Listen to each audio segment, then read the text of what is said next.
We live. We live. Let's see. Let's make sure we straight. Do our checks.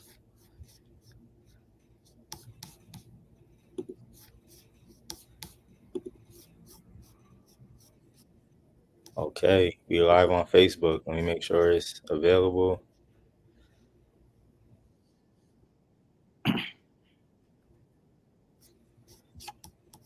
We good. Okay. It's live on Facebook. Yep. All right. All right. We got some people coming in. That might just be us though. I don't know. Hey man, how you feeling, man? I exited out of. Oh, I gotta get an IG. Hold Yeah, I'm up. gonna say, let me know when you got that IG going. Got you. Hold on. Hold on. Boom. Go live. Mhm. We getting it together. We are live on Instagram. Let me double check.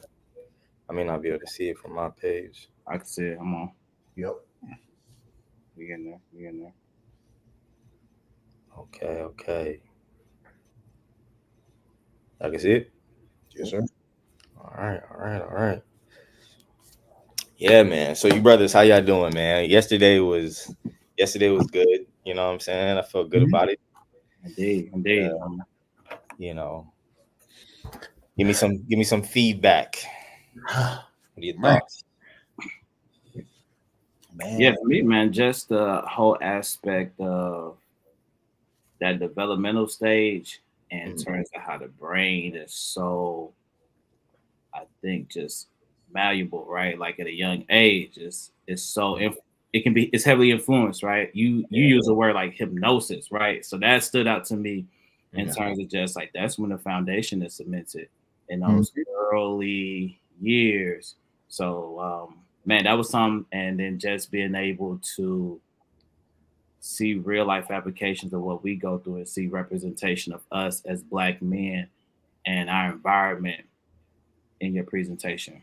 yeah, man. It's something that I talk a lot to the parents that I work with a lot. If I'm working with their kids, something like that, I find that oftentimes the parents struggle with how much of their kids is in them.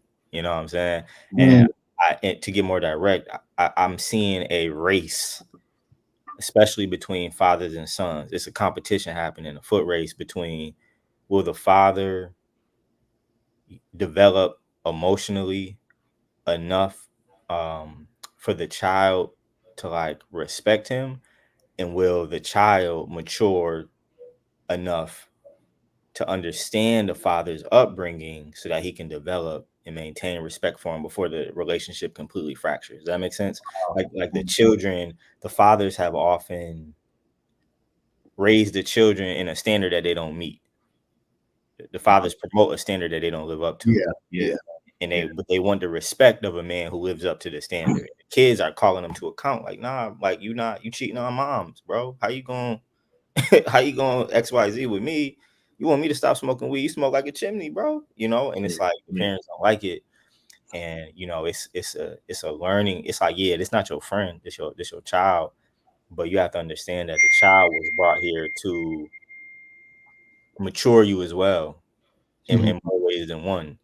And so parents struggle to accept that they've off a lot of times, not every time, but a lot of the times they've created the child, Wow. that's in front of them, good or bad. And it's just a very interesting process. Mm. How much, like, you sitting there working with like a father and son, man, and it's like they can't see how similar they are to each other. Like Right. the father literally beefing with a younger version of himself, man. And it's a very interesting phenomenon. And so it's like you're trying to give the child tools and help him understand the father, and you're trying to give the father tools, help him understand the son, and both of them seeing that they need each other to continue their development in this world. It's very interesting, man. And so yes, the children are hypnotized in the home by what's happening. Mhm. Hypnotized. By the time your child start acting out at 13, I guarantee you, if there's not if there's not a chemical issue, a biological issue going on, like something in the brain, I guarantee you we could point back to something in the home that was taking place. Yeah. Your child picked that up and he's replicating those behaviors without the same intellect and reasoning capability that you had when you did it. You might have started smoking at 28. Your child see it at 12. They're not understanding everything you understand about marijuana or weed or whatever. And so yeah, man. Anyway, it's an interesting phenomenon. I know we just went on a little rant there, but I got a question. I got a question though. So, and you kind of alluded to this, like when you was talking about affirmation yesterday, talking about affirmation to young guys, and like this was at a time in which you were still growing in your perspective of therapy. Mm-hmm. This stuff is, you didn't come out the womb knowing this stuff. Oh no. And so as a therapist, like one as a Black man, but as a therapist, what had to shift as you found out this stuff? What shifted with you? Because that, I mean, I would almost think that even therapy, like kind of how we normally do it, probably doesn't consider these things. Yeah. What had to shift is something I'm going to walk you through today. I'm going to show you the shifts that I had to go through. I'm going to make the story personal for me. But one thing for sure is like accountability. Boy, I was an excuse making something.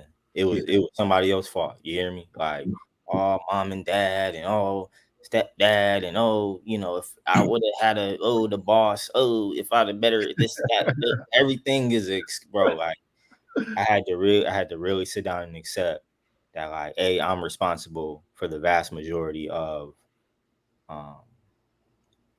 bad in my life, quote unquote, and I have to just be responsible for it all. Somebody's asking for the anonymous number. I'm putting it on the screen here. I have to just be responsible for it all. It doesn't, even if it is quote unquote somebody else's fault, bro, it's my fault. Like that you have to have that mindset. I got you. So when I decided to take full responsibility for my life, man, things began to change, bro. When I just like took it on me, it's on me, bro. It's my fault. You know what I'm saying? So that's one thing. But then two, bro, it's so much, man. I'm gonna go through it today. So I'm not gonna, that's a hard question to ask. That's like a big question. As a therapist though, I realized, and then just as a person, I realized I have to be committed to lifelong learning.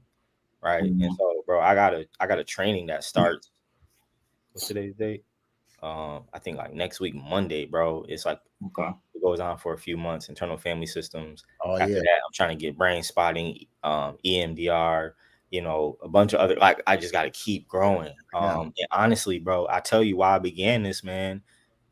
This hunger for growing to the point where I created this whole curriculum is like, just be honest, I had a relationship fail, and I was like, yo, matter of fact, go back before the relationship. I knew that if I became a therapist, I would have to learn the tools to build a healthy family and a healthy me to make a family work. And so I was like, let me just kill two birds with one stone. You know what I mean? That was part of my thinking. Like, okay, become a therapist and I'd definitely be able to have a happy family, because that's my ultimate goal. Like, one of my biggest dreams is to have a family, bunch of kids, you know what I'm saying? Babies. So yeah, for real. So I was like, yo, I got to make sure I'm the man that the kind of wife I want could respect, and I'm the kind of man that the kind of children I want to raise will respect. You feel me? And so that for me drove me towards therapy and towards just like a hunger for being better, man. Got to get better. Yeah, that's true. Yeah. So I just put out it's not showing. Can you guys see the banner?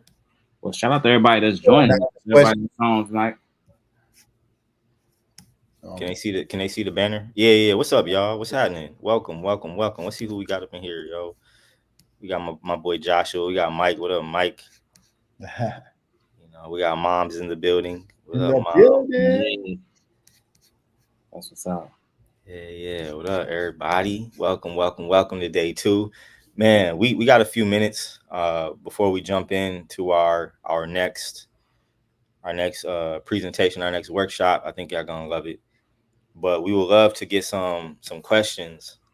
Let's check that private chat real quick. If you wanna put out some anonymous questions, the number is below 754-300-2972. Again, that's 754-300-2972. We'll We'll put your question up. Let's see. We ain't got nothing yet. All right, man, fellas. Tell me a little bit about y'all mental health journey, man. You know, where are you at? Have you started it? If you haven't started it, you know, why not? Right? Give me some tea, so to speak, on the what I got going. Yeah, man. I say for me, a pivotal shift took place just a few years ago, into 2019, and I decided to leave pastoring and just make a complete shift. And so I went from being like the go-to person for a lot of things and for a lot of people to just having a lot of time. COVID hit, right? It get crazy and it's a lot going on. We also had a lot of stuff just happen in our community, man. A lot of just deaths taking place. So it was a lot. And at some point I was like, man, I just want to just turn it off. And that led to me actually discovering a book entitled Man Heal Thyself. Yeah. By Supernova Slum. Shout out to Supernova Slum. Shout out to Supernova. That's my guy. So that just opened up my eyes to a lot of things. Rob, we were chopping it up. You put me on to Maladoma, Patrice, of Water in the Spirit. And I just had a lot of quiet time, bro, just to sit with myself and to kind of just slow things down and be at my own speed. And so that allowed me to unpack a lot of stuff I didn't know was there. Then, bro, y'all know, start trading and just going through a lot of just the emotional, psychological stuff with getting your bag right. You know what I'm saying? Learning new skills and banking on yourself. Yeah. So money will make things a little better. I promise you. That's yes, it will. Hey, yeah. A little paper will make it a little better. It does, but it's a process. And it's one of those things that everybody can be along for that process. It was something I need to go through off the grid and just to be able to come to certain realizations, heal, and then know how I wanted to move going forward, bro. So it's a life, it's an ongoing thing. That's what I learned at the same time. It's not a destination. For sure. It's just it's a journey. It's a process. Sure. Indeed. Q, what about you, brother? Man, sheesh. Talk to us, buddy. Man, a lot of my transformation took place, man, after 2017, man. You know, my mom passed away in 2017, and it was crazy, man, because I've been doing funerals for so mmany different members and talking to people about death, but didn't know how to handle grief when it took place in my life personally. I didn't have it. You know, death hit like that. You know, it happened very suddenly on Christmas, Christmas Day. And man, grief is something, man, it's something very tricky, man. It's very heavy because it can be very destructive if you don't know what to do with it. And that's what started happening, you know. I became very destructive with it, you know, isolated myself. I didn't know how to handle it. I didn't know what to do with it, man. I destroyed a lot of relationships and friendships and stuff like that. During that time, man, you know, I'm grateful for, you know, man, just my friends and like the folks that just, man, I had those lights of hope. Lights of hope, man. Like Rob, man, this dude has seen me crying, all kind of stuff, you know, and talking about things. And that's when really just kind of getting introduced, you know, really to mental health while he was on his journey of learning and stuff like that. You know, we was just able to talk and stuff like that. But during that time, man, I was helping out with another church. This pastor said, look, man, Q, I came to the pastor. I said, man, look, I don't know what this is, but I think I may be having some symptoms, you know, of depression or some type of, you know, depressive, you know, just feelings and stuff like that. We don't have that much energy and different things like that. And that's when I got put onto a therapist. I was like, therapist, like what? I didn't know how to go about doing that. And that journey started. It was crazy because, like, man, KB, like you said, like during that time, just being alone at time building, one thing I had to learn was how to be comfortable with myself alone. Yeah. I wasn't comfortable with like being to myself. They say in the fire of your own mind, like of what's taking place in your own mind. And I had to kind of go through that thing and being alone. And so it's been like a rebuilding process of just reading, of just like learning stuff from therapy, applying it. I ended up going back to school and doing some occupational therapy assistant as an occupational therapy assistant. And because of what I loved in therapy, I went into the mental health sphere, like, community health, like with people, with young children who have schizophrenia and like just different, challenges and stuff like that, borderline personality disorder, and like helping them out with different tools and how to kind of still live life in the midst of those challenges.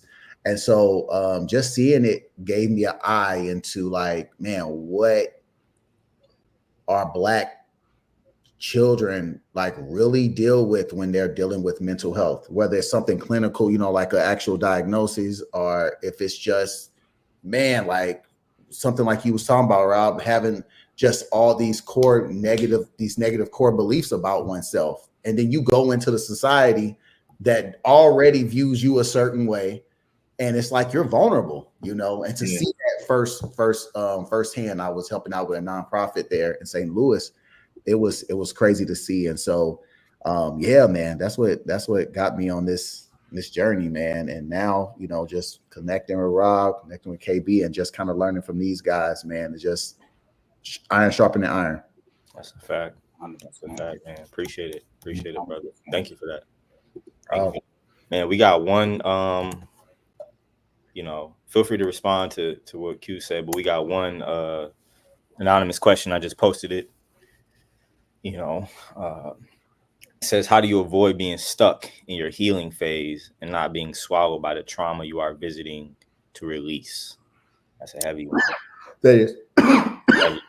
Y'all trying to make me work out here, man. I have to hit my Cash App, as I say. Hold on 1 second. Let me put the link out. No. My Cash App. But we that's going to be one of the first points of my presentation. So let's just hold that. That's going to get answered in full, right? But to Q, to your point, man, yeah, I think, man, that's that accountability piece. It can be very hard to look back and see the destruction that you caused when you were in the drunkenness of your wounding. It can be tough. But that's why it take courage to heal, because it's much easier to like, I ain't gonna think about that. I'm gonna just drink, or I'm gonna just keep dogging people out, or I'm gonna live below my potential. Like I'm just gonna, man, it's a lot easier to stay down, man. In my opinion, if you just allow yourself to accept it, right, to just, tell yourself lies about how good you are of a person or a boyfriend or a husband or a father or whatever, but it's like at the same time, you got to have that compassion for yourself as well. Yeah. Understanding that like you human, this is a process, and like you got to have that empathy for yourself. You know what I'm saying? To be able to make mistakes. Like man, one thing I've learned from therapy, like working with I've worked with for sure thousands of people at this point in one way or another, be it one-on-one therapy or, presentations, groups, workshops, retreats, like thousands of people for sure by now. And we ain't all that different, man. We really not. Nobody's 100% an angel and nobody's 100% a devil, man. We all got both mixed up in us. I ain't met nobody so good that they don't got some darkness in them. And I ain't met nobody so dark that they ain't got no light. You know what I'm saying? Like, and so when we can just hold both of those pieces, accept them both and understand them, I think it helps us to release the darkness and move a little bit closer to the light. And once we accept that darkness in ourselves, it can help us have compassion for others and understand people a little bit better, and handle things with our spouse a little more level-headed when you understand that it really ain't personal. It's really not personal. Like, she in her whole other world. We inclusive over here. He is whatever. Yep. They in their own little bubble, their own little core belief bubble, and they interpreting all your behavior through they filter that they built throughout their life. And like if we could understand that and talk strategy around conflict and child rearing, and if we could talk strategy instead of talk about each other, man, we have a completely different relationship. Yeah. Completely different relationship. Agree. Talk strategy first, man. I think we, how we when we first started the conversation, I think I got a little defensive, and then that kind of sent you off the rails, and you started tumbling down the road. And after we get the strategy, we could talk strategy. Then we could talk feelings, and that made me. Cause I got defensive because it made me feel like you ain't see me working hard all weekend to make this thing special for you. And the first thing you said was complaint, and that made me feel like, dang, did she not see? She don't see me. She don't hear me. And so I got a little defensive. You see, it completely. But we make each other the problem. And it causes issues, man. So we could just understand that we are broken. I was about to bring it to my John Legend. What did he say? Hey, nah, it was something I wanted to say that though, bro. That I think is super important, and it's self-awareness, right? Being able to come to a point where you can say that in a conversation, and they're like, all right, I felt hurt. To be able to identify with emotion, especially as men, like we got a small vocabulary when it comes to emotions. We express our emotions by behavior. You get what I'm saying? Because we weren't taught the words. We just saw it expressed that way. And so to be able to say, man, that hurt me, and to know where that came from, because we all seeing through the lens of some trauma that we've been through.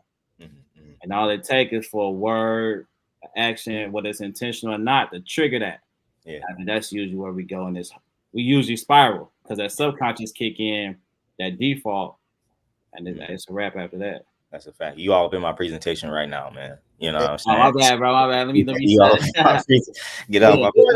Y'all going into? I mean, you gave a little sample. Y'all was giving a little sample of the relationship, John. Y'all got a little some different. And then y'all boys got the singing. Look, man. Look, bro. Duet real quick. If I could be taken for my shower singing capability, bro, I'd be bigger than Chris Brown. You hear me? I'm pretty cold when I got the acoustics right. You know what I'm saying? So So somebody said, Brookie Bond 007 said, when you sit with your anger long enough, you'll learn that its real name is grief. That's a fact. Anger is often a mask for sadness. That's a bar right there. Fact. Yeah. Look, y'all up in my presentation. Look, let's get started because they all up in my y'all up in my content. So let's just go. You know what I'm saying? It sounds like y'all ready. So, man, thank you again for tuning in, y'all, for prioritizing your mental health, for trusting me with to give some information. I appreciate it. I appreciate your time. And so we're gonna get started and maybe even get y'all out of here a little earlier than expected. So let's jump in. Share my screen. My brother's going to be watching the chat. Again, if you need to submit an anonymous question, 754-300-2972, or just use the chat and we'll see it. Let's go. Let's go. If you have any issues, please also use the anonymous chat number as well. If you can't view it or anything like that. Yeah. Let's go. Let us make man day 2. Again, trigger warning. This one won't be so triggering. This is more so we're gonna be moving through the healing process. But if it is, man, please submit something to the chat, submit an anonymous question, send us some info if you need us to slow down on a topic.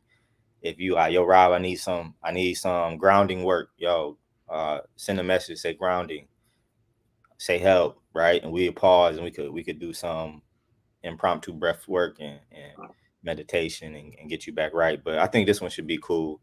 So it's a lot smoother than yesterday, right?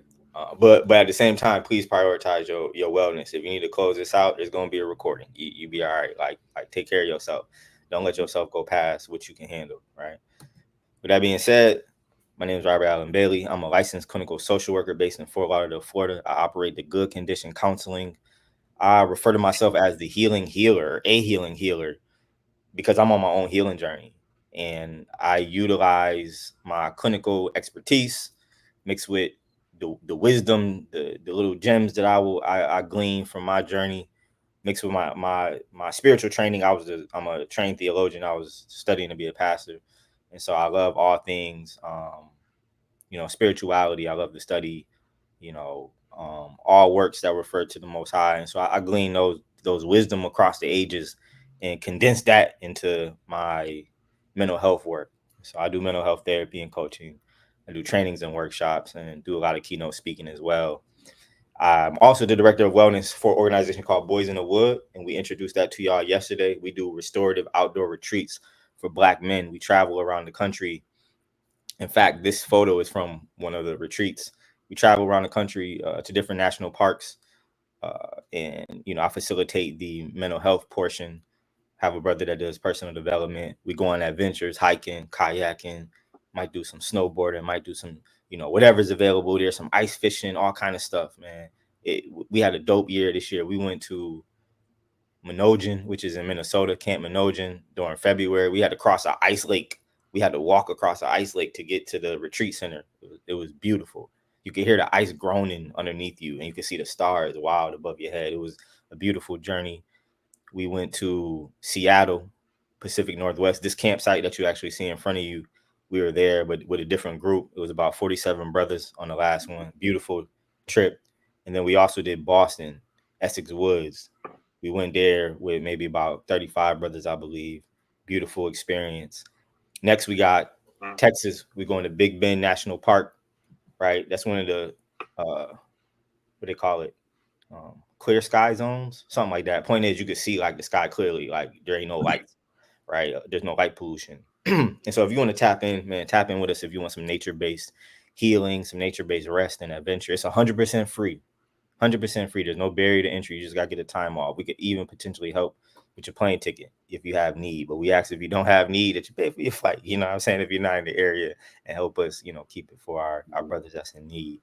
So if you would like to join us, there will be an email sent out at the end with all the links. But you can also go to my social media at Robert Bailey on all platforms, and you should find that info in the link tree or what have you. So with that being said, let's get started. Today's topic, we're going to cover the healing path. But first, we're going to do a quick recap from yesterday. So yesterday, I introduced you to this model, right? That kind of breaks down wounding.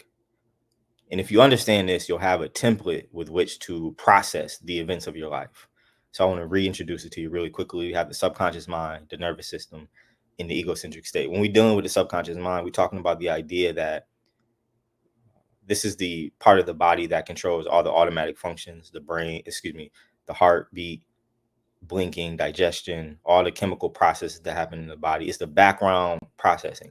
It's also the container of your memories. The subconscious mind will dictate which memories pop up in your head, which ones you remember, and how you remember them. It can edit scenes from your life at its discretion if it feels like the scene is too harmful to you. Yeah. The subconscious mind is working while you dream. And when you're young, you're in a consistent dream state. They call it theta state. And so most children walk around like almost like they're on shrooms or something like that, right? They are absolutely tripping, walking around every day. But the theta state, this dream state, is also the state of hypnosis. And so not only are children, dreaming, right? They're walking around in this dream state. They're also being hypnotized. And the subconscious mind, when we're just developing, it's absorbing all the information from the environment. The brain grows to about 80% of its adult size by 3 years old. And so the brain is growing rapidly and it's soaking up like a sponge all the data of its environment, and it's being hypnotized by it.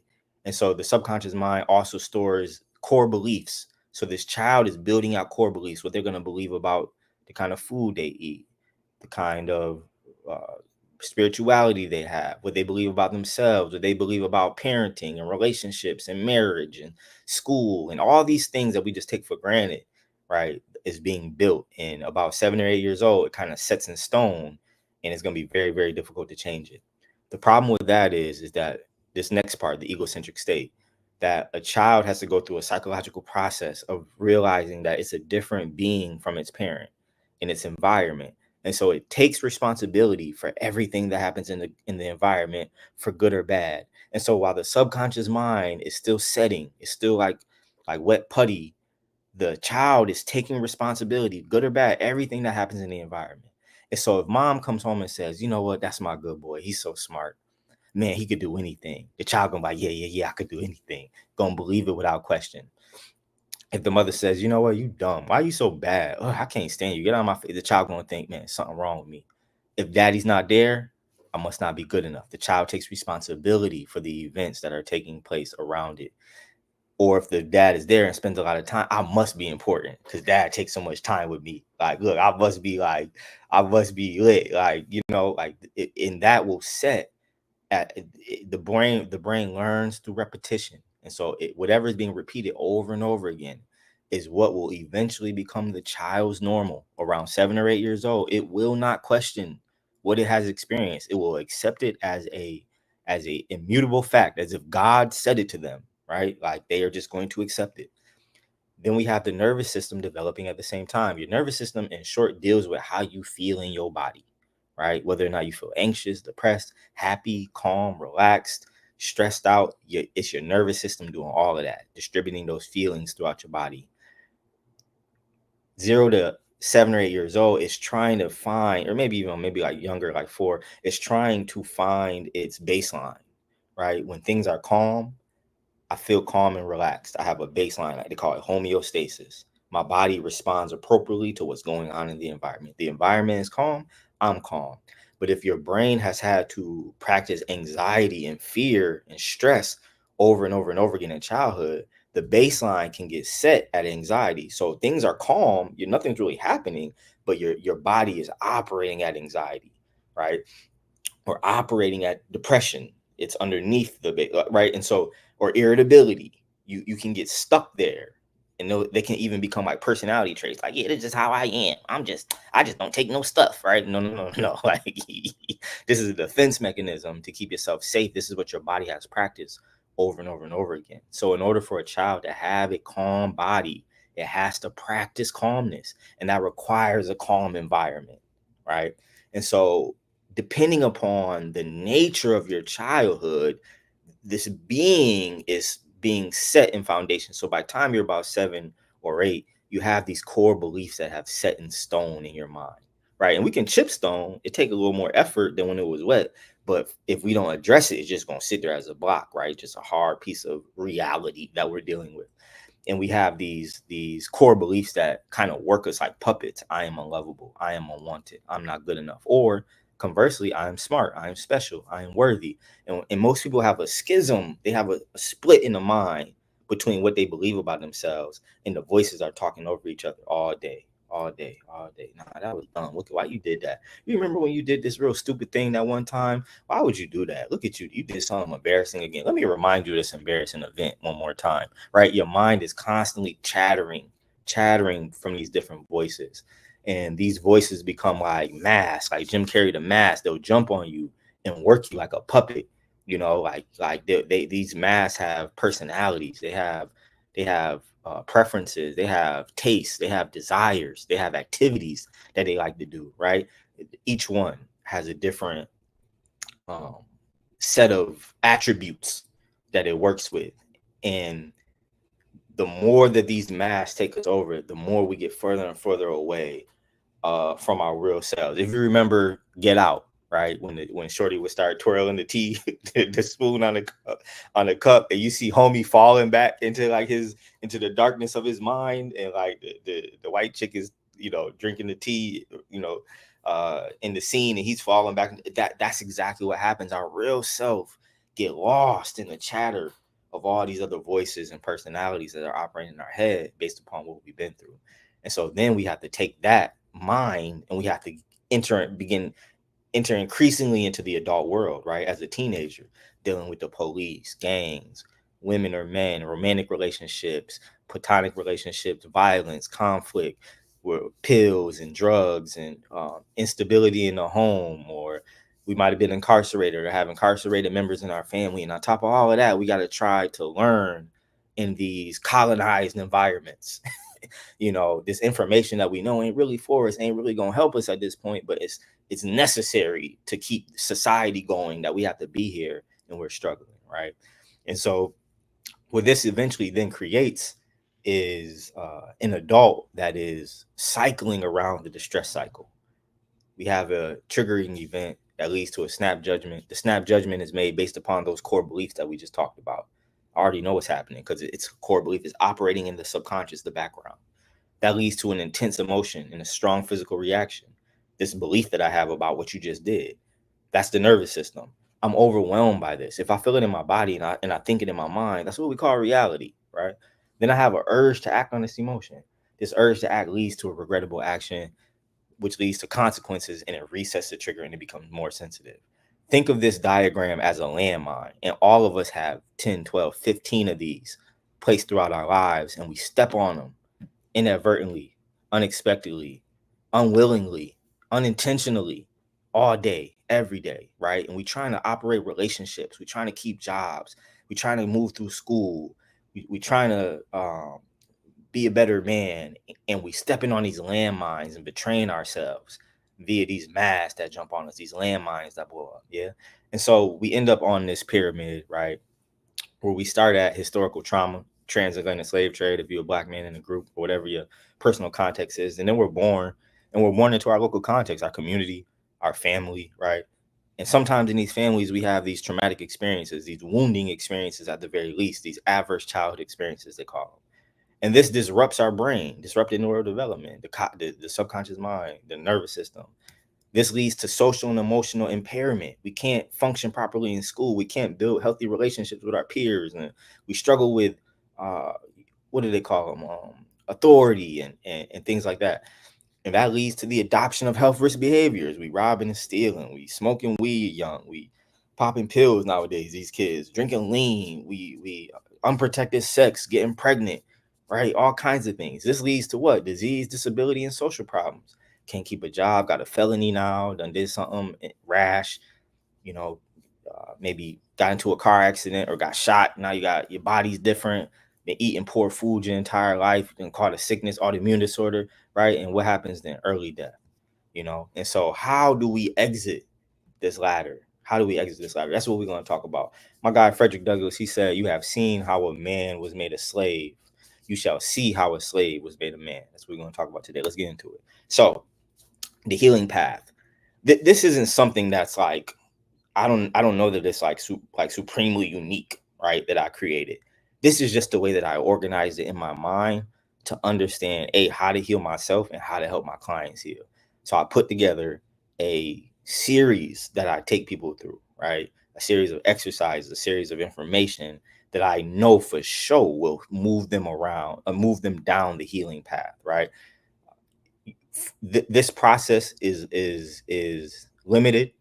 It can't address everything. It's not going to fix autism. It's some things that this isn't going to address, but I think it'd be beneficial to anybody, right? I think this is a great general healing process. I think it's not therapy per se, but I think the curriculum that I've created is a great companion to therapy. So I'm going to introduce you to it. I'm going to give you some tools.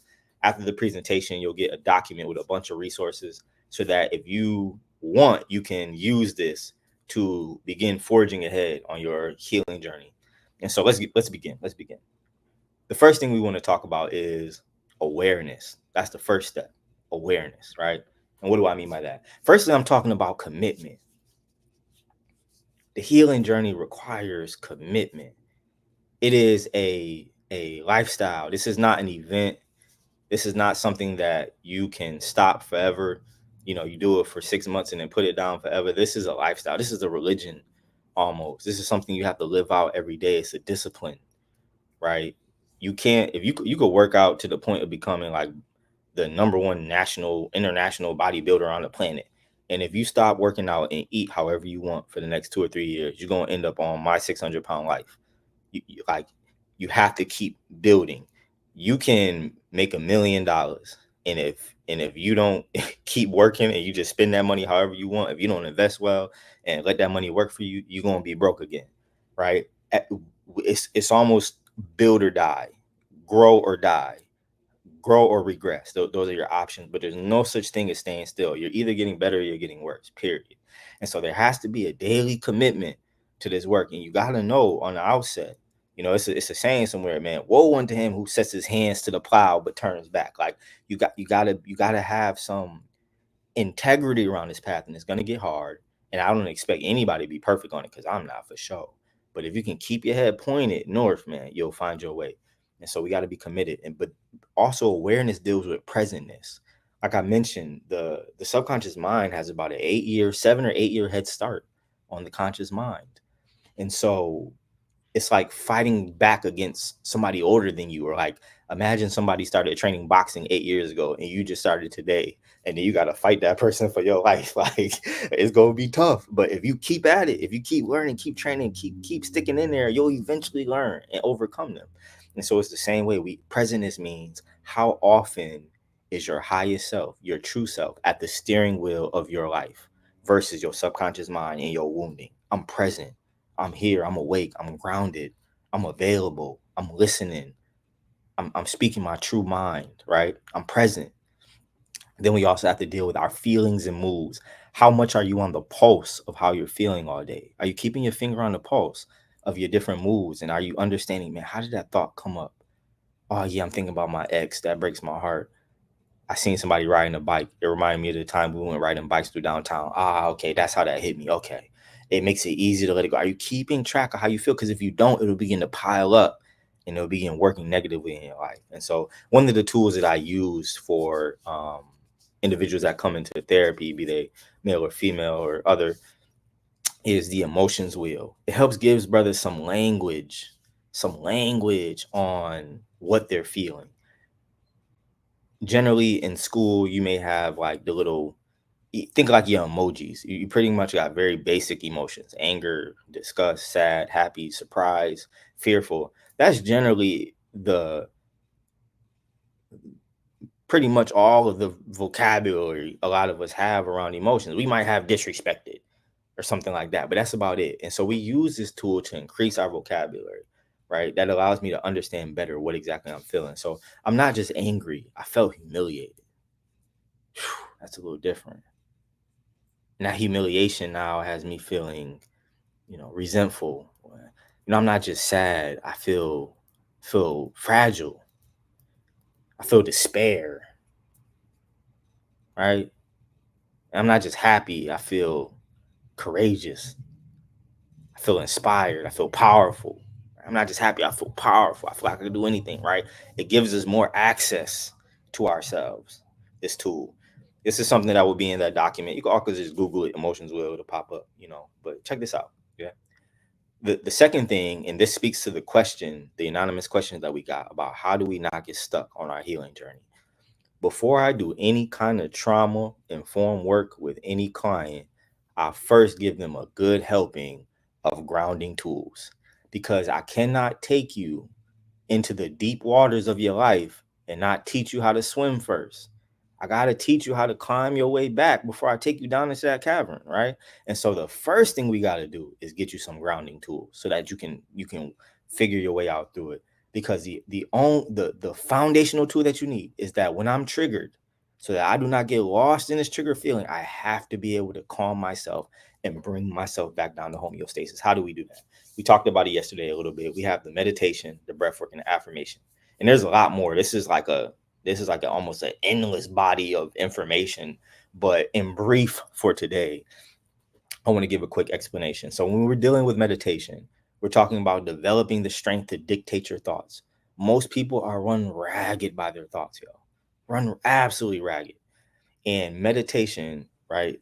Your general mindfulness meditation is something like this. Hey, sit comfortably, close your eyes, begin breathing deeply, focus on your breathing, focus on the minutia of your breathing, the details of your breathing, the feeling of the air coming in and out of the nostrils, the feeling of the stomach expanding and contracting, right? Any warmth that may spread throughout the body, right? Relax the shoulders, relax the face, right? Pay attention to all the details of your body and your breathing. But eventually your thoughts are going to begin to wander. You're going to start thinking about, what you were watching on TV, some argument you had, or some some bill you have to pay. And once you notice that your thoughts have left, without judgment, you bring your mind back to your breathing.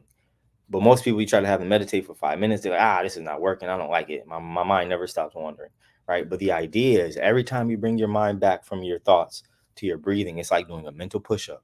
You are now developing the muscle to say, I don't want to think about that. I'm not going to judge myself for thinking about it, but I don't want to think about it. I'm going to think about this. And so what that does is the non-judgment gives us space between us and our thoughts. We stop looking at our thoughts as us and just a natural aspect of the brain, just something that the brain does. So we get some space. We begin to see, we don't judge the clouds that go over our heads for their shape. We just acknowledge them as they go past. And that's how we become with our thoughts. But also we develop the muscle to change the channel. It's like we get a remote control to our thoughts, and we can dictate what we want to watch as we get stronger and stronger and stronger in controlling our minds. Yeah. And so this begins to it begins to build up the conscious mind and retake the power from the subconscious mind. Yeah. So to speak. Then we have breath work. Breath work is an amazing work of the body. Like, for whatever reason, when we take a deep breath, it signals to our bodies that we're safe. So if you're like running from a dog or something and you get inside, first thing you're going to do is take a deep breath. And that signals to your body, I'm safe. And your body begins to go through a bunch of processes to calm itself down, come back to normal, right? And so we manipulate the breath through these different exercises to hack the brain into states of calmness. Every time we take a deep breath, I'm safe, I'm safe, I'm safe, I'm safe, I'm safe, I'm safe, I'm safe, with every breath. And with that, we begin to retrain the nervous system. If you were set to anxiety, over time, your body begins to regulate. Boom. Now you've rebuilt your calm, and your body is able to stay at a calm place longer. If you were set to depression, it begins to bring us up. Once you get the body calm, it will tell you what it needs, right? So I remember I started doing breath work, and I would get done sometimes with the session with the people I was doing it with, and I would be sleepy. Sometimes I would get hungry. And that's my body. Now that you're calm, I can tell you exactly what I need. I need sleep, Rob. You don't rest. You don't know how to rest. Sidebar, that's something I had to learn. I didn't know how to rest. I did not know how to relax. I had no ability to do that. It's something I had to grow in, right? But that's a whole nother topic. And so breath work allows our body to come back down to normal, and it will tell us what it needs when it doesn't have to worry about the anxiety and the depression. We're going to come back to that. Then affirmation is rewiring the mind with truth. Yeah. So we have these negative core beliefs that are always beating us up, right? They're like a negative playlist on shuffle in our minds. And so we have to create our own positive playlist that we call affirmations that we repeat every day, maybe multiple times a day. And that helps fight back against the negative core beliefs, because the brain learns through what? Repetition, over and over again. Practice. The brain learns through practice. And so if we practice these affirmations, eventually it will replace, or it will become stronger than the negative core beliefs. It's a numbers game at a certain point. Yeah. And so I want to kind of just introduce you to my healing journey. Yeah. When I started doing this, just trying to find my way on my own path, like I said, I got introduced to the breath work. And one day I'm doing this particular exercise, and I get this crook in my back. I get this crook in like a stitch in my rib, like I've been running or something like that. And I'm like, dang, I ain't been doing that much work. It ain't that serious. It's just like, you're not working up a sweat or nothing. Confused. But I got this crook in my back, in my rib, stitch in my rib. Eventually, I keep doing it. I would stop when that would happen. It'll go away. Try to do it. Start again. Go away. And I was watching something, and it said, listen, when you get uncomfortable doing meditation or breath work, don't immediately move your body to try to make the feeling go away. Sit with the feeling and explore it. See what it has to tell you. I thought that was real deep. I didn't know what it meant. You know what I'm saying? I had no idea what it meant. But I remembered it when I was doing it. I was like, okay, look, I'm gonna sit with it, and I'm gonna see what it tell me. So I keep doing the exercise, and I burst out crying for 2 hours. I literally had to close my laptop from the session, and no lie, I stayed on my bed crying for 2 hours, and I had no idea why. I hadn't cried since I was a child. You hear me? Like, I mean, granted, at a funeral, I might shed a tear or two, but I I had lost my ability to cry. And what I learned is that when you when your body learns that it can trust you, that you have the tools to calm it, sometimes it will release the trauma and the wounding that it needs to be addressed to you, and it won't otherwise. If your body doesn't trust that you can handle a thing, it'll hide it from you, and it'll store it in different places in your body. It may store as cancer, it may store as an autoimmune disorder, because that wounding is building up. But it's like, yo, they can't handle this memory, so we're not gonna give it to them. They can't handle this feeling, so we're not gonna give it to them. So anyway, I keep going with the breath work, and maybe 2 weeks later, I'm doing the same exercise. I'm crying throughout these whole 2 weeks. By the way, I'm a complete blubbering mess. I would be cooking food and just start crying. Have no idea why. Zero. So I'm doing this breath work about 2 weeks later, and boom, it's hit again. I start crying again, and all of a sudden, this memory comes slamming into this feeling, this stitch in my rib, right? And I'm like, oh snap! It's this event that I hadn't thought about in years. If I could be honest, it was the separation. My I don't think my mom was mine. My mom got divorced when I was young from my stepfather, and I grew up in that family. And there was a divorce, and there were some other things that I can't talk about publicly, but that really severed the family. And I was just kind of a casualty of that. Just like maybe at about, I don't know how old I was, 11 or 12, I just kind of lost half my family. Like, we were just separated. Things began to change. Things got a little weird, right? We didn't come around as much when we did.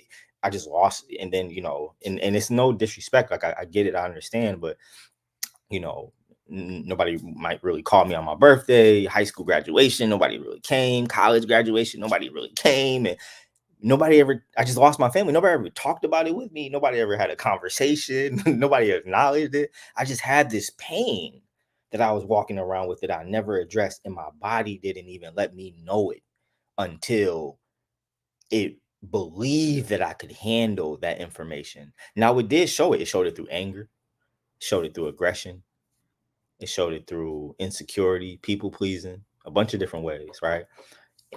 And so we have to get into this grounding work, because when our bodies trust us, our spirit will take over the healing process and guide us through it. It'll be on autopilot saying, Robert, I need this. It'll bring the wounding to you to be addressed. Yeah, let's keep going. And so then we have this thing called mapping. Mapping, right? Mapping is essentially, let's say we break down our lives into 9 to 18, 18 to 27, and we take the significant events of our lives and we try to find out what core belief was suggested to us with which event, right? And so we find, like, let's say, I maybe was ridiculed as a child, and so that made me feel like I wasn't good enough or I wasn't smart. What I'm not smart, I'm not good enough. We track that belief system throughout your life. Where else did it rear its head? What are the attributes of that belief system? What does it like to do? What has it caused in your life, right? And we track it so that we understand why we did everything that we've done and how we've shown up in the world, right? And once we understand that, so we do that with this thing called mapping, and we do it for positive and negative beliefs. Yeah, so we can begin to separate ourselves from our wounding, right? Like, I don't think most people even know how much of them is them and how much of them is what they've been through. A really interesting exercise is to go back through your life and to remember yourself before wounding got attached to you. Yeah. Like, who were you before the pain set in and it began to layer on top of you these other things? It's really, really interesting, right? Were you kind and gentle? Were you business oriented?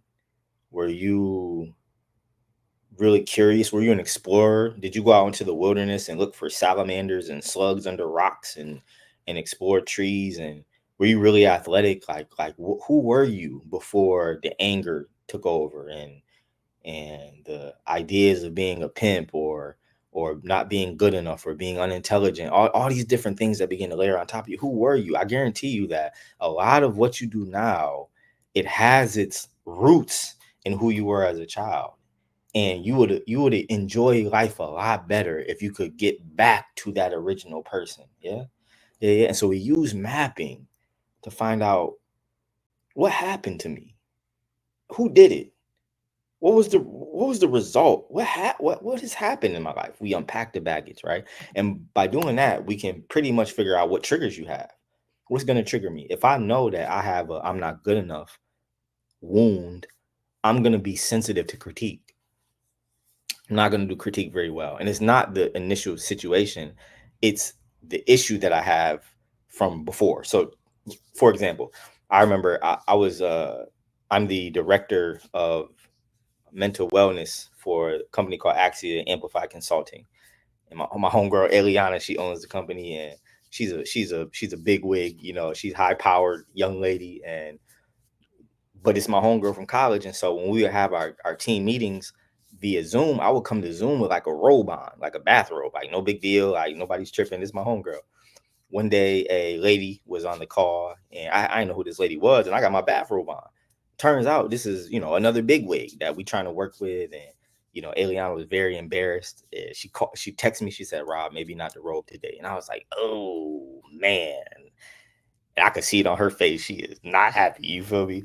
And I'm already knowing like, well, I'm not going to take this well, because I have a abandonment wound, right? I have an abandonment wound. So I'm like, ooh, I don't really want to make anybody upset that I really care about. I'm trying to like make sure that they're okay with me so that they'll remain, right? Or sometimes I do the opposite. I'll push them away, right? But anyway, today I'm like, ooh, I feel that trigger, and I knew she was upset. I'm telling you, she hit that call ended. Call in, phone ring, like at the same time. I'm like, oh snap. She like, "Rob," boom. She leaned into me. And I'm like, you know what? I got some tools now. I'm regulating myself during the conversation, doing some breathing, checking in with my body.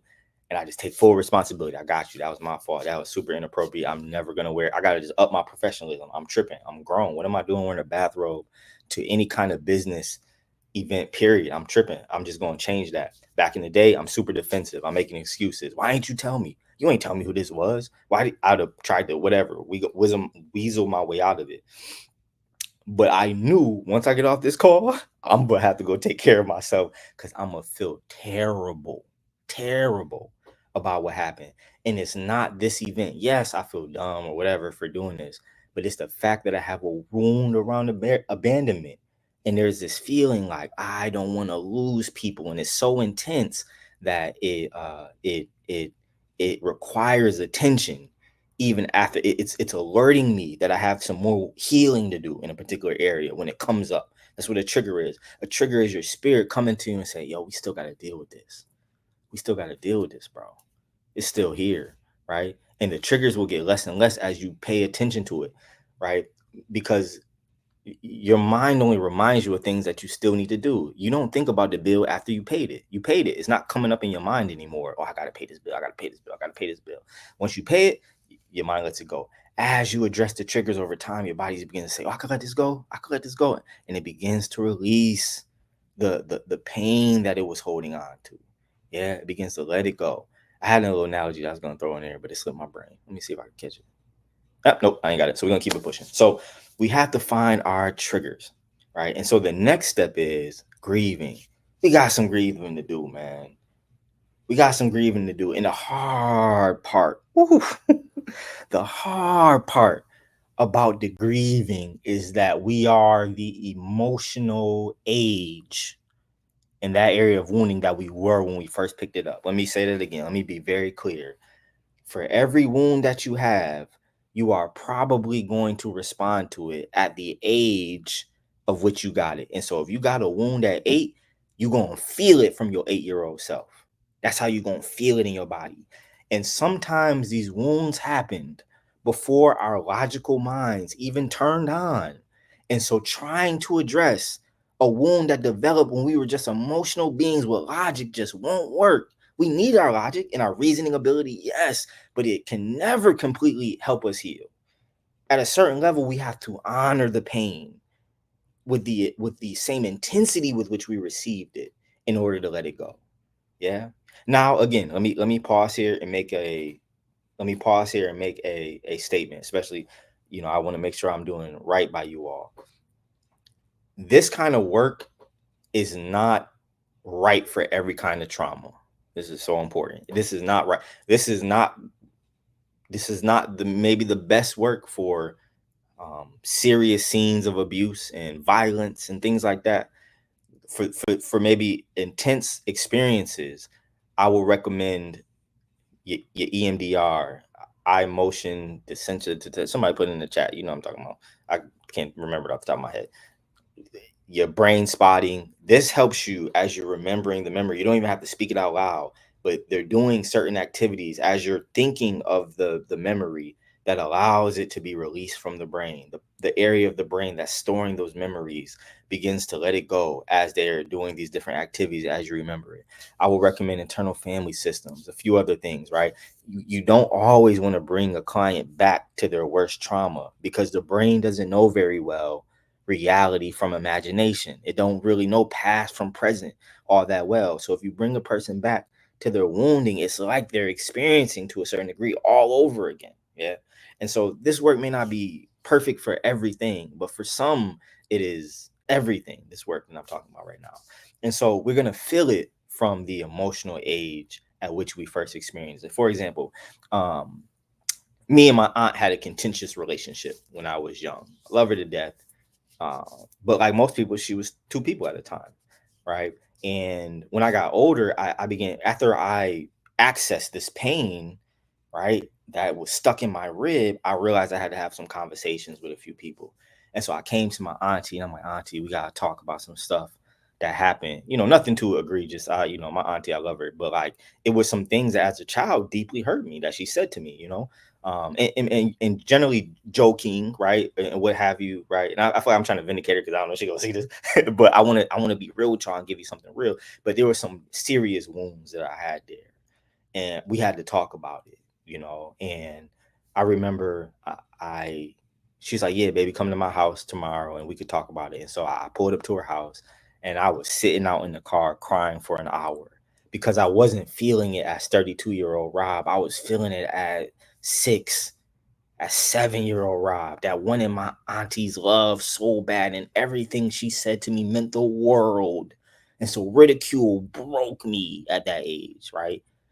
Certain things. And so I'm like struggling, and I'm struggling with the pride. I'm a grown man. Why am I feeling like this about this thing? Why can't I just let this go? But it's sat with me, and I had to go deal with it. And so I finally come inside the house and I tell her, like, Auntie, like, you said X, Y, and Z to me when I was younger. You were relentless at times, And to her ever loving credit, she was like, Rob, I don't remember exactly what you're talking about, but I remember me being that kind of person. And so I acknowledged that I did that, and I'm sorry. And I needed to hear that so much, and it unlocked more of me. I was able to access more of me by having these conversations. And so I had to go throughout my family and have these conversations, and I'm still having them, to be perfectly honest with you.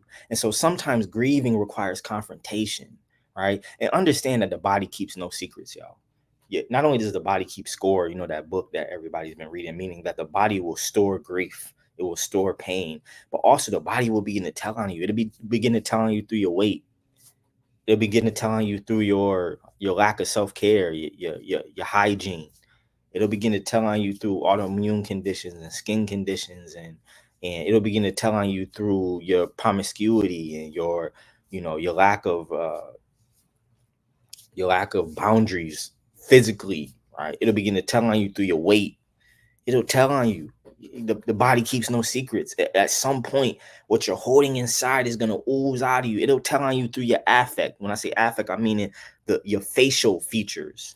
Walk around with a scowl all day because this is what you practice, and your face will just get stuck there.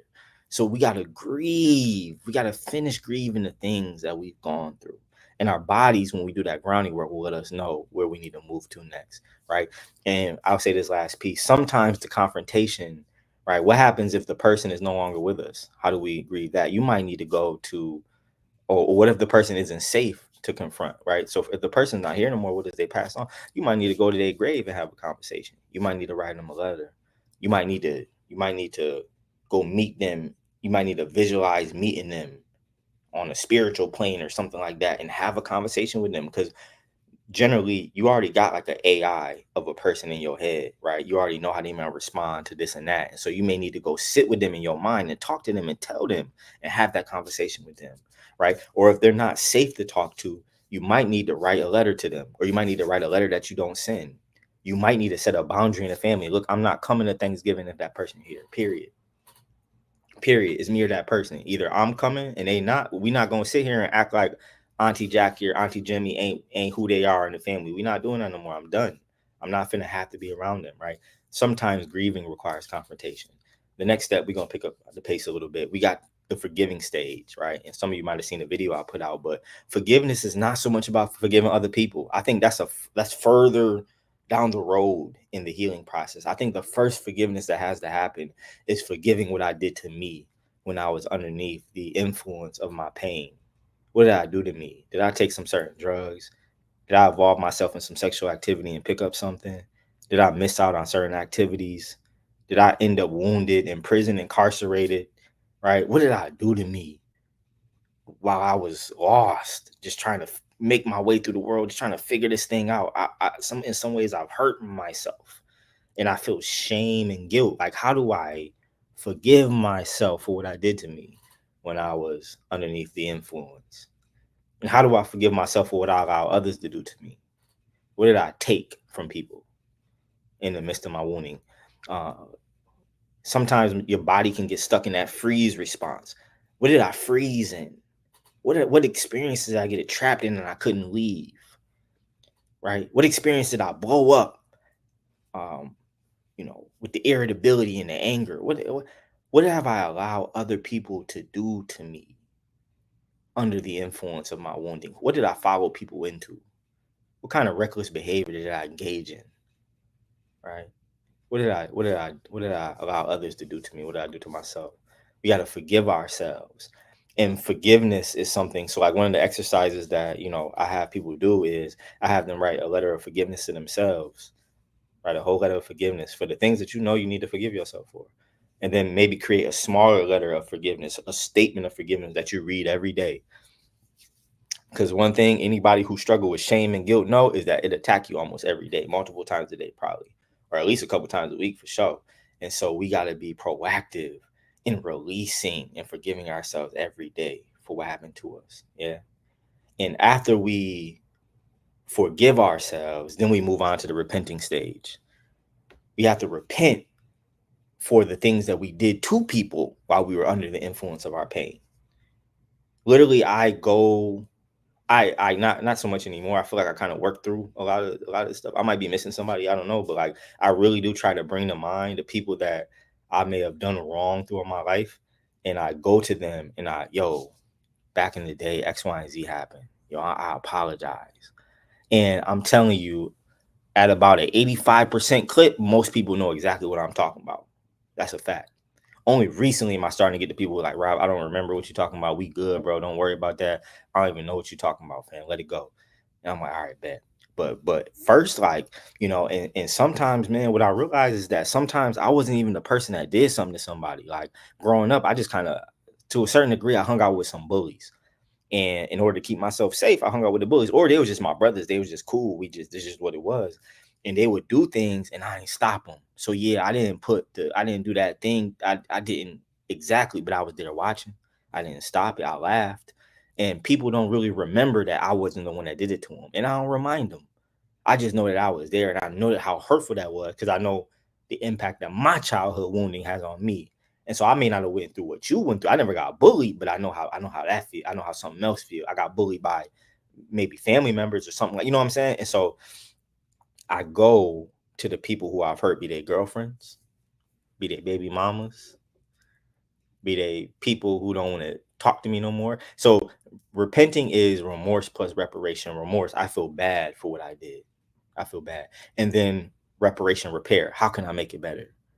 Sometimes the person will say, man, I just need to have a conversation. Why did y'all treat me like that when we were younger? Dang. Look, man, we didn't feel good about ourselves. And you were isolated. You just seemed like an easier target, to be honest with you. It wasn't nothing actually about you. It was just us. We were the most broken people in the community. And so we did that, right?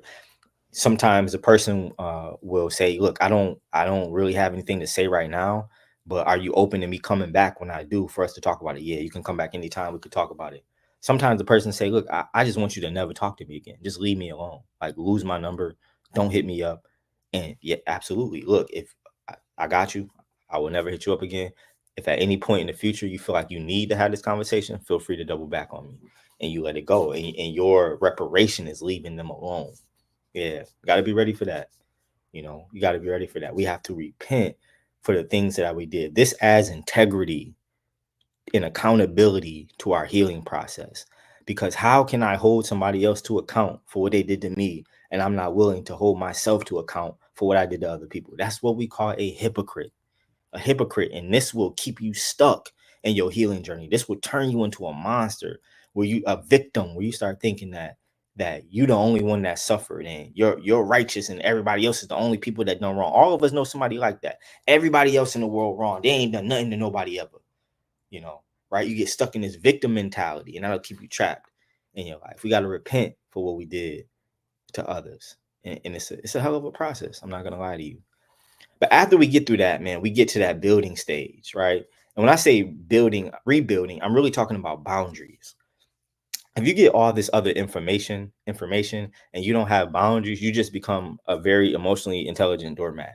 You become very philosophical about how everybody is messing over on you. And, you know, like you have all the emotion words to talk about how to feel about people treating you like crap. We got to have boundaries. Boundaries are designed to keep you safe. More than that, boundaries are designed to keep people that are important to you close to you. You're telling them, look, I want to be close to you, but in order for that to happen, you have to stop this behavior, or you have to pick up this behavior. And if you don't, I'm sorry, I have to let you go, or I have to get away from you, right? So boundaries are designed to keep us safe and to keep the people that we love close to us in a ways that work for all of us. We got to have boundaries. You get to be comfortable in the relationship, my brother. She's not the only one that get to be comfortable, right? And sometimes issues happen in a relationship because the brothers don't really got no boundaries. Yeah, they rough and tough in the streets and they macho men and all of that. But man, you letting her get away with whatever. You letting him get away with whatever. You letting your spouse get away. Well, you gotta have boundaries. If you don't like the way that a discussion is taking place, if she's cursing you out or she yelling and screaming at you during her, you gotta address that. It has to be no, this not gonna work. Look, beloved, when we pass a 6 on the volume meter, that don't work for me. There ain't no reason for me to be yelling at no woman, and I can't take it from you. I don't like that. I don't like being cursed at. I don't like to curse at people when I'm upset. I got cursed at as a child.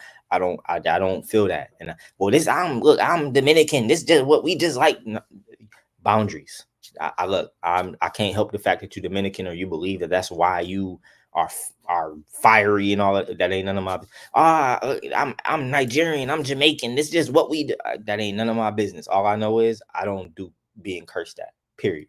Right? Set the boundary. And if they can't meet the boundary, you don't spaz on them, you don't put your hands on them, you don't woof on them, yell them down. You exit. You go to therapy or you exit, right? You get help or you exit. Them your options. You don't try to make nobody change that don't want to change. Yeah. All right. Or you don't try to force nobody to change that don't want to change. Then we get into the creating stage, right? Creating is all about, now that I know what has happened to me and I know who I was as separate from what has happened to me, now I can begin to think clearer about who I want to be. Who do I want to be? Who do I want to create with the rest of these days, right? What do I want? And so we cast the vision. What is the ultimate vision of my health? Do I want a 6-pack? I want to be vegan.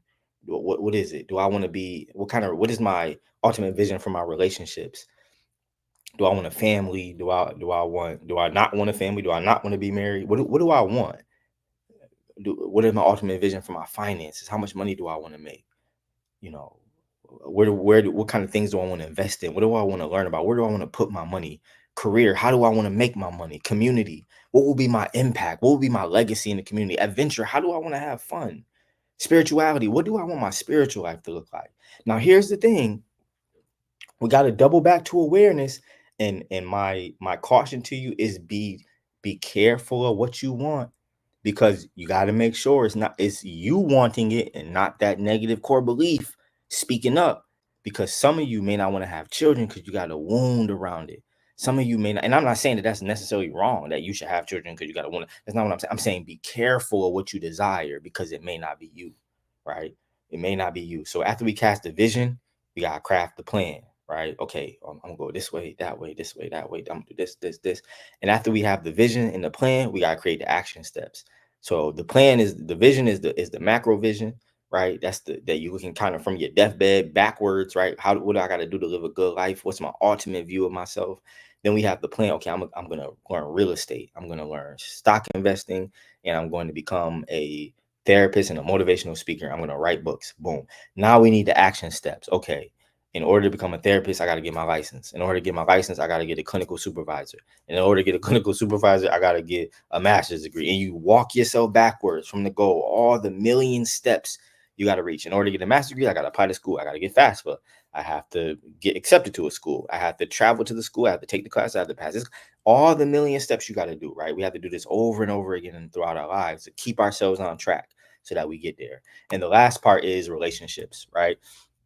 How does this actualize itself? How does this show up in my romantic relationships? How does this work show up in my friendships, with my employees, with my coworkers? How do I utilize all of this information to benefit, to how does it translate into my relationships? Yeah.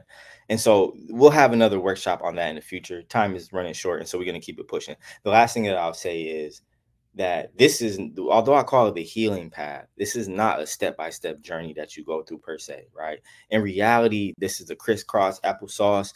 You're going to be working on grounding while you're rebuilding. You're going to be creating while you're identifying your triggers. You're going to be grieving while you're repenting, and while you're in a relationship. All of it's happening at the same time. It's a very intuitive, it's a very random path that you have to feel your way through a certain degree. And I would suggest that you get you a guide along this path. Yeah. And if you stay committed to it, it will reap rewards for you, that like abundant rewards. I remember I slept in my office for 4 months a few years ago, right? Like I couldn't make the transition from one apartment to another. I didn't have the, living in South Florida, you're gonna need about $8,000-$10,000 easy. And I just didn't have it at the time, and I had to get up out of there. And so I went and slept in the office for 4 months. And I remember I struggled a lot because every little creak in the building would have me jumping. I'm thinking, man, they finally found out I'm here. They're gonna put me out, right? And I remember one day after a session, I just went into the back room of the office, and I just sat down, and I was just flooded with peace and joy. I have been doing so much work on myself, and for no reason, just feeling good. And I grew up with anxiety for my entire life. And so to be able to sit down and just feel good for no reason was so intense. So intense. I mean, I cried of like tears of joy sitting in that seat to finally feel the work dripping over me. Like, oh, I feel good. And getting that emotional weight off me allowed me to grow and build my own practice, begin to rebuild relationships in my family, and treat people better, and seek forgiveness and be forgiven. And like I just began to grow and blossom, and now I'm speaking at conferences, I'm traveling here and there, I finished my master's degree, and all of these different things. I've just blossomed as a person, and it's due to this work. And so I want to encourage you, brothers, that there's just a freedom that I have now. I just got back from Kenya in July, and I was at an orphanage, and the babies got up and they dancing for us. They doing they dance and all of that, right? And immediately I knew, as soon as they're gonna invite us to dance, I'm getting up there and I'm dancing. That's something I couldn't do years ago. I could not access that kind of sensitivity, that kind of vulnerability, that kind of gentleness to dance with the babies back then. I didn't have it, yo. I couldn't. That was too intimate for me, right? It was too vulnerable. I couldn't do it. And to be able to just know, like I could feel it in my bones, it felt so good to be a complete human being. I am a complex man. I am not just a nigga who's angry and can crack some jokes. Man, I can be sad. I can be happy. I can be joyous. I can be light. I can be vulnerable. I can be deep. I can be thought-provoking. I'm so much more than what my healing tried to convince me that I was. And I want so much for all of my brothers to live complete lives, to access every corner of themselves, and to stretch and to grow and to build themselves into giants, into elders before they leave this earth. We are in need of elders, yo. We got a lot of old people. We ain't got too many elders nowadays, y'all. You know. And so I want so much more for you, brothers. Yo, listen, Tony K. Bombara says, are you sure, sweetheart, that you want to be well? Just so you're sure, sweetheart, and ready to be healed, because wholeness is no trifling matter. A lot of weight when you're well. There's a period of time where you got to face the same things that you've been going through without the shield that you've grown accustomed to, without the armor that you... Anger may have helped you when you was living in the ghetto, but it can't help you on the job. It can't help you with your sweetheart. It can't help you with your children. Anger is useless with your children. Anger is a great alert system to know that injustice has happened. You've been wrong, but it's a terrible fuel. It has its limits, y'all. Are you ready? Are you sure that you want a lot of weight when you're well? Listen, we got one more. The fact that I am Black means that I must undertake to love and respect myself as though my very life depends upon love and self-respect. I'm gonna say it again. June Jordan, the fact that I am Black, the very fact that I am Black in this world means that I must undertake to love myself and respect myself as though my very life depends upon self-love and self-respect, because it does, my brothers, y'all. My brothers, love yourselves, respect yourselves. Thank you so much for your time and attention. I appreciate you. With that, man, hopefully we got some questions, some thoughts. I'm going to relinquish the mic to my brothers, man. Appreciate you. Man, yo. Whoo. That was good stuff, man. That was some good stuff, bro. Indeed. That was some good stuff. Yeah. Thank you for sharing that, man, and just your vulnerability. We appreciate that. Definitely. Let's see if we got any questions. Anybody have any thoughts, anything they wanted clarity on? Let's see. We got a few questions. Okay. Let's see. Let me put them. I'm gonna put them in a few of the chats here. One moment. Gotcha. First question is, are you able to make the banner smaller to see the chart? My bad, Joe. I didn't see it. My fault. I hope you was able to see it, yo. Would you advise moving locale if the place you are in is connected to the trigger? What do you do with the wound as well from the trauma experience? Hold on one second. Let me just put it into the various chats here so that everybody can see the question. Boom. It's up in Instagram and it is up in YouTube. So the question is, would you advise moving locale if the place you are in is connected to the trigger? Absolutely. I am good for a good move. Listen, take this with a grain of salt, because I'm willing to sleep in my office to be where I know I need to be. I don't know if everybody ready for that, you know what I'm saying? But listen, I left Buffalo because it wasn't working for me no more. I said, you know what? I'm not even really from here, bro. You know what I mean? This is a trap for me. I gotta get up out of here, bro. Yeah. Syracuse. I'm not even from here. I'm not really from nowhere. I left Syracuse when I was too young, you know what I'm saying? And so let me go to a place that I heard about, this Oakwood. I went to Oakwood one day, university, for a drum corps competition at HBCU in Huntsville, Alabama. And I said, I know there's one safe place for Black people in Alabama. I don't know about it. Yeah. That's my next best. Make your next move your best move. You heard me? I slid down there, man. I didn't even get accepted to the college yet. I just went, just knowing like I gotta make it. I gotta shape. This finna be a trap for me, yo. And so I left. I moved to Fort Lauderdale. My auntie was like, Robert, I was struggling in Atlanta. I was living in Atlanta thinking that was the place for me. Boy, don't go to Atlanta and you ain't got your stuff together. Atlanta's a tough thing to try to figure. Everybody think they probably gonna be solved moving to Atlanta, and it got news for you. I promise you. Being brilliant and Black in Atlanta, you a dime a dozen. You know what I'm saying? Like it ain't what you think it is. Anyway, eventually I was like, man, I need to shoot down to Fort Lauderdale. I got a chance to finish my degree. My auntie like, Robert, I think you need to come home. Whatever.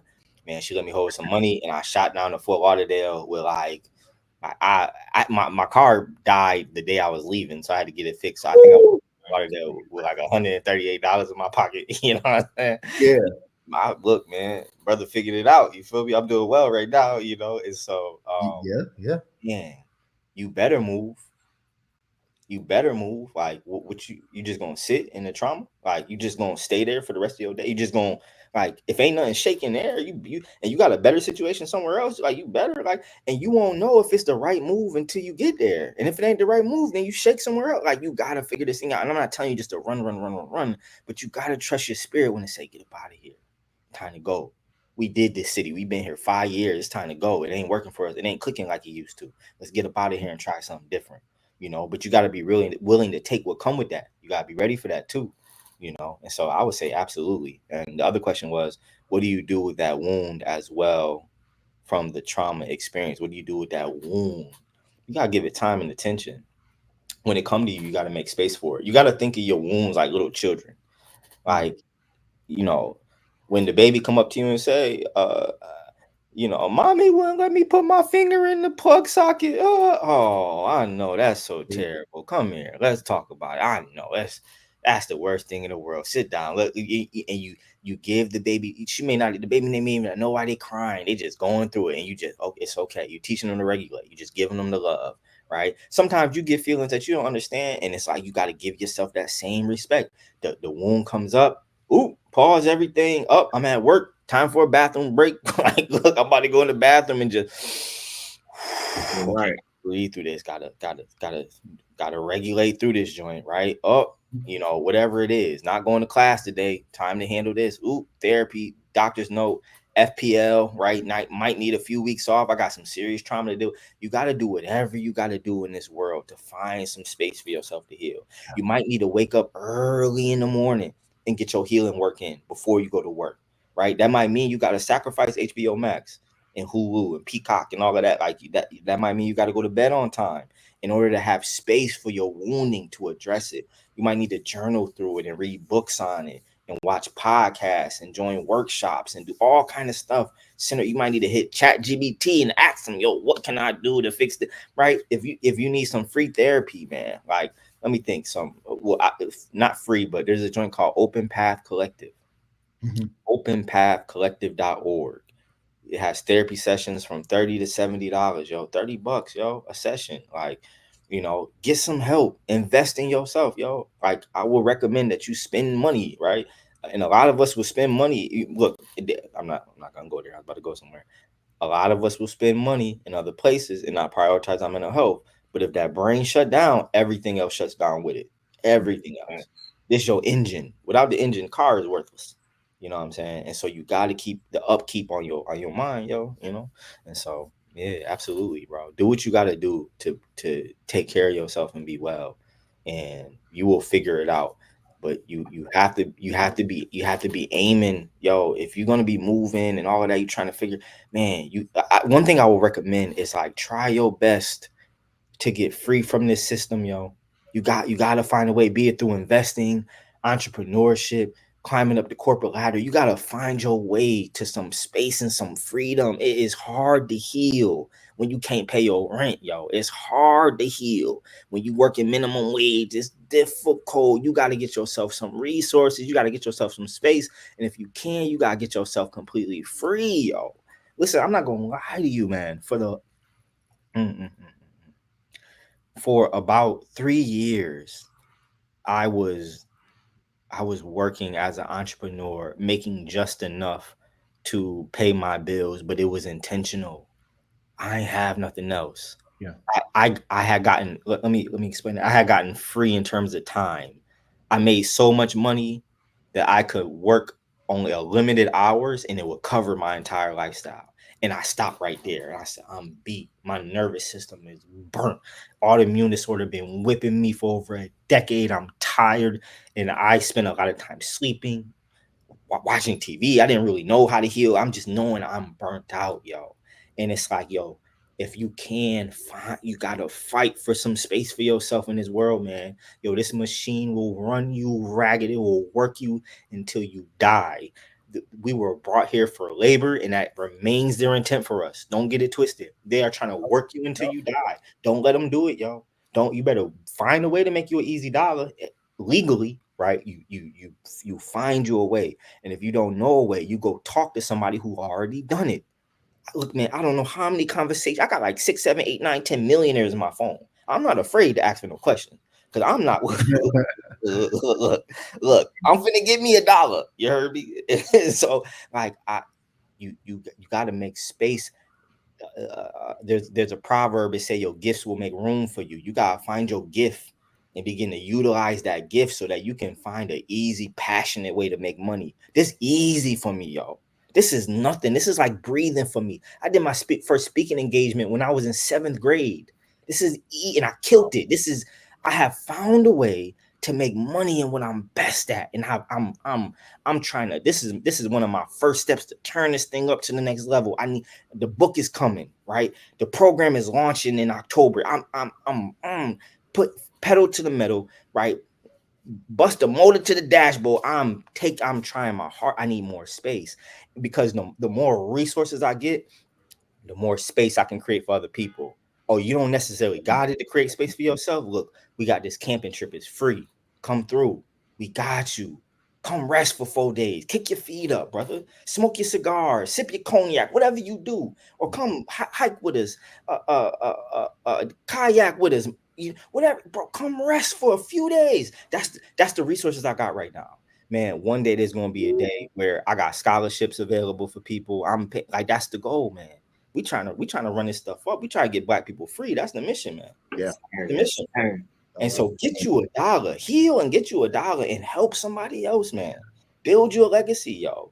We got to keep this Martin and Malcolm. We can't forever just be leaning on their memory. Somebody got to be the next something, bro. For real. Our community need help, bro. We under attack. Don't you know that the entire globe has a vested interest to keep Black people down? The entire globe. If Black people become powerful, it will flip the power structure of the world on its head. Could you imagine if Africa was strong? Do you know how much an iPhone would cost if they got the fair value of their precious metals? Over. An iPhone would cost $15,000 if they got the fair value. So they gotta keep them poor so that they can keep making money. You know how much a head of lettuce would cost if they didn't have migrant work and prison labor? A head of cabbage would be $10, $20. Bro, they have a vested interest to keep you down. And we have to steal people away in the night. You got to be on your Harriet Tubman. You have to. That's why Amos Wilson say any Black person that go to therapy and don't come out a revolutionary has been miseducated. Yeah. They've been miseducated because the basis of the majority of your wounding is the transatlantic slave trade. That's a fact, yo. Oh, man. Listen, brothers, we can't do it all tonight. But I'm telling you, by any means necessary, you better get free, man. Yeah. Wow. By any means necessary. Mm-hmm. Yeah. Yeah. So, Rob, I got a question, man. Like, what would you advise someone who either tuned in both nights or was only able to catch one? What's the next step after this? Yeah. The next step is, first thing, I'm sending you a resource list. I want you to check out the resource list. I'm going to be recommending some books. How to Do the Work by Dr. Nicole LePera, right? Amazing book on healing, right? I want you to check it out. One of the best chapters on boundary setting I've ever read in my life in there, right? I'm going to send you some videos that you can watch, some messages that will just build you up, right? I'm going to send you some ways to access low-cost therapy, how to access whatever therapy you want, but then how to access some low-cost, potentially free therapy. I'm sending you resources. I need you to go and I need you to get somebody who healing is the work they do every day, and I need you to ask them for help, yo, right? That's the first thing. And if they're not a good fit, I need you to be courageous and I need you to try somebody else. Ain't none of y'all quit relationships forever because one of the people that you was with wasn't such a great person. Ain't none of y'all stop eating food because you had a meal that was trash. You got to keep looking. You got to keep until you find that person who's your fit, and you got to work with them. If you're in the state of Florida, that could be me or somebody else that I could recommend. I got a bunch of resources, and I could find you somebody. If you need some help, DM me. I could find you somebody. I promise you, I got you on that. No pressure. The next thing, if you're a Black man and you need to get around other Black men who have good spirits, who are striving in the world to be better men, you need a community. I need you to go to my profile, Robert Allen Bailey, all social media, and I need you to click the Boys in the Woods link, and I need you to come on a trip. We got you. There's a community here for you. We got you. You can come to as many trips as you want. If you want to come on 4 trips a year, pull up. We got you, yo. You know, and so I need you to get connected, whether it be in your city or somewhere else with brothers who are building. I'm going to send you some links again in this document. There's an organization called Black Men Build. They are in Orlando, Miami, St. Louis. They're in a bunch of cities. These brothers meet once, 2, 3, 4 times a week with men's circles. The brothers just come together and we talk about real issues. You get to show up as your real self. Ain't nobody gonna judge you. You need spaces like that. If you religious, I need you to find a dope religious community that work for you in your city. I need you to shop around till you find that man or woman that you feel like you respect enough to take advice from, and I need you to join that community. I need you to do everything you possibly can to better yourself, and you got to put yourself around better people, right? And so I'm going to send you some resources, and I need you to go through them, and I need you to take your healing seriously. That's the first step. The second step is, if you want to join a process, right? If you want me to guide you through this healing path and you want to join it with other brothers, I have that for you as well. We about to post that link in the chat right now. In fact, if you on Instagram, I need you to go to my profile again.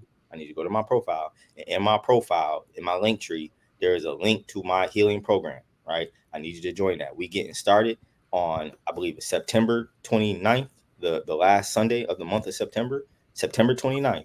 We are launching, and we're going to be walking through this process, right? I'm going to be taking you step by step, 2 days a week. It's very intense, but we are about to crush the fourth quarter of the year. We will not be the same men who walked into this year. We will not let another year go past with lost goals and resolutions and all of that. No more of that. We are going to build out the lifestyle that we're going to rock with throughout the not only the rest of 2024 and all of 2025, but the rest of our lives. I'm going to give you the keys to unlocking your highest potential. I am going to walk you through it.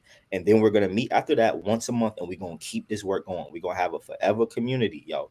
I need you to sign up. Now this costs money. It's very time intensive, but I'm telling you, get this help. Is going to change you. My life changed when I started investing in myself. There's information you need. There's guidance that you might need. You might, like, there's exercises that you need to go through to unlock certain parts of you.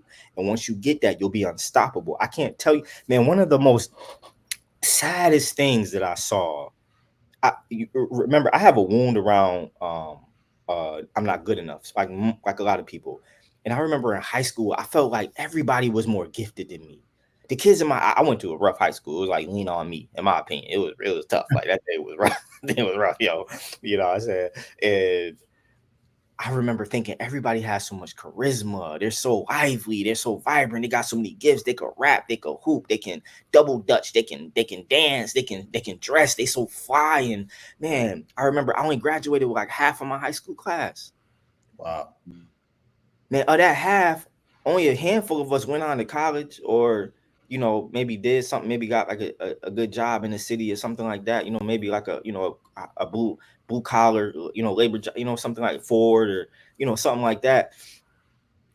But a lot of us just bottomed out, man. And only a smaller handful of us went on to get advanced degrees. I mean, I didn't even know that only 7% of Black men have a master's degree. Like, you an elite category if you got, right? And so I saw us begin to bottom out, and I began to try to study what happened. What happened to, man, the trauma that we were experiencing began to layer itself on top of us like weights. And so then you try to keep climbing the ladder, and it's like, yo, I'm tired. And maybe nobody was paying attention when I was younger, and so I didn't really learn how to read all like that. And so now I'm in the adult world, and man, look, if you don't know how to read, you're gonna have a hard time. So now I got to deal with the wounding and the fact that I don't know how to read. Or maybe I picked up a felony, and so now I got to deal with my wounding, and they won't even let me have a job. Now I got a felony, and I'm on child support, man. I'm struggling to pull myself. And brothers, and sometimes it's the shame of what you've done in childhood that weighs you down. Sometimes it's the pain that you're walking around carrying, that it just your body it's like cancer. Your body spending so much energy on the sickness, it don't got time to build muscle. It don't got time to give you energy to work and run. And so it's like you gotta get free of these shackles. And when you do, I'm telling you, it's like doors just begin to fly open. I'm gonna give you one example. I'm sitting here doing my taxes, right? I'm like 2 years behind my taxes. I'm gonna keep it real with you. Now, this is something that if you're a business person, it's not that big of a deal, right? This is like normal. like taxes is different when you ain't got no W-2. You heard me? It's a whole different benefit. But to be honest with you, my mind with the wounding sometimes is so tired. It's like I can't access the cognition to do like book work, so to speak. And so I just been avoiding it. And I remember one day I'm trying to figure out this conference. I'm trying to figure out the program, and Boys in the Woods is coming up, and I got to do some workshops, and I got clients, and I'm trying to help them and figure out what's going on. They having crisis. I'm in crisis. They in crisis, everything. And then I got to figure out these taxes, just trying to get my foundation together. And I like start crying. And I'm like, yo, what's wrong with me? As you notice, I be crying a lot nowadays. It is what it is. Judge me not. Right. And what I got to was, I remember when I was young and I used to walk up and down my grandmother's street trying to shovel snow or rake leaves and mow lawns to make money as a kid. And I remember one day it was like cold outside. I'm trying to get out to shovel. The streets is empty. I'm the only kid out there, and I got like 3 or 4, 5 no's in a row. And I was defeated. I'm like, I'm going in the house, bro. This ain't working. Anybody got my back?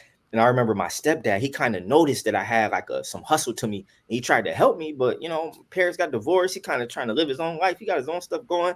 I kind of got lost in the sauce. And it made me remember, like, dad, man, like, why ain't nobody see that I had this in me when I was younger? Why ain't nobody see that? Yo, Robert, this kid clearly got the business acumen. Yo, let's get around. Let's invest in him.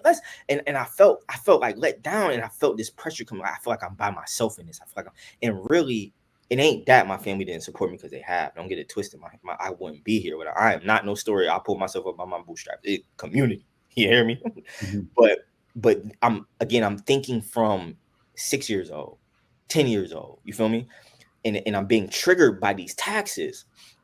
Once I realized, like, ooh, it's that. Ooh, it's this memory. And I begin to process through it. Ooh, release that. No. You're not by yourself. You're not a kid no more. You can push through and do this. You can keep knocking on doors until you get a yes. You can push through, keep going. And man, as I did that, I moved through it. And I realized, like, oh, I could put my info in ChatGPT and it's gonna spit out my taxes to me. I'm tripping. And I did my taxes in like 10 minutes, yo. You know what I'm saying? Like, I was just like, oh, shoot this to CSV, boom, boom, boom, put it in ChatGPT. Hey, ChatGPT, spit this out for me with this information. Give it back to me like this. And it did it like that. Done. And I was like, dang, but you see how, and I have been struggling with these taxes for years, 2 years. But when you finally allow yourself to sit with the discomfort and you push through and you get past that break, your mind opens up and boom, the answers come. And life has been launching on this trajectory, which is higher and higher and higher and higher and higher, yo. Every time that I just allow myself to feel what I'm feeling and push through, I get access to deeper and deeper levels of myself. And it's almost like I spend my life climbing uphill and now I'm running downhill. Yo, money call me. I'm telling you, I'd be like, dang, man, I'm kind of, this month didn't go maybe the way I wanted to. And all of a sudden I get a call. Hey, yo, Rob, you want to do this workshop? We got this bread for you. Hey, yo, Rob, hey, man, I got these 3 clients. They need work. Hey, yo, Rob, you want to come speak at this conference? Boom. Boom, boom, boom, boom, boom. And I'm like, yo, this is crazy. But I'm sitting here worrying, caught up in my survival mentality and all of that, not knowing the money was coming down the road. I didn't know. And so I'm telling you, get into a community where brothers is building. We building over here, y'all. We building over all areas like family, health, finances, mental health. We spirituality, right? Talking about not just religion. We talking about character development, right? Talking about becoming a man of high standard and morals and values. A man that can be respected in his home and in his community, right? A man that keep vows. Yeah, you know how many men come to me, man? Like, yo, bro, like they trying to save their marriage, but want to keep their side chick. How that work, bro? How that work? How you want to save your marriage and have your side piece, brother? Like, what do you take me for? What kind of man you think you even talking to, man? And I have to check these brothers, man. You know what I'm saying? Lovingly, and a lot of them leave because, like, no, I'm not. Look, no, man, because isn't it? Look at the lion. The lion got a bunch of women, and the lion got you ain't no lion, bro. A lion can't be a skyscraper. A lion can't launch to the moon, right? Like, you're not an animal, bro. You know what I'm saying? Like, we are men of standard. We are men of integrity. And so if you're not interested in that, that probably also means it's not the right place for you. But if you want to join a community, we're going to put the link in. You're going to get an email. And you can also find it in my link tree, man. I need you to tap in. That's it. That's it, man. I love y'all. Thank you so much. Q, KB, I appreciate your help, man. You know, this, bro. Bro. Rob, man, thank you. Rocking with the movement. Let us make Man Academy. Let us make Man Academy. Let us make ourselves over, man. Let us make ourselves into who we were supposed to be before the pain hit, man.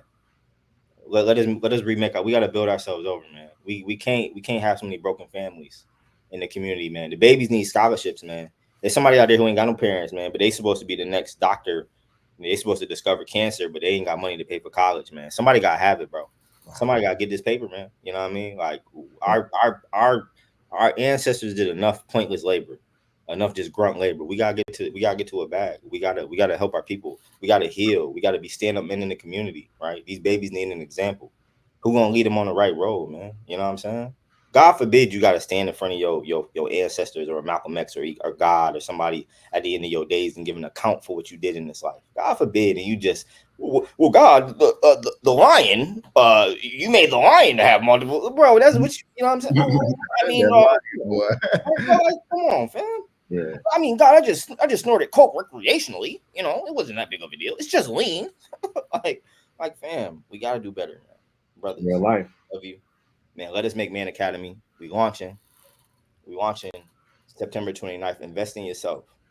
I ain't offering nothing, no price that I ain't paid 10 times over. I promise you. Invest in yourself, man. You know, yeah, that's it, man. That's it. Wow. Mm-hmm. Man, I have it, man. No said, man. No said on that, man. Thank y'all for tuning in. Thank you, guys.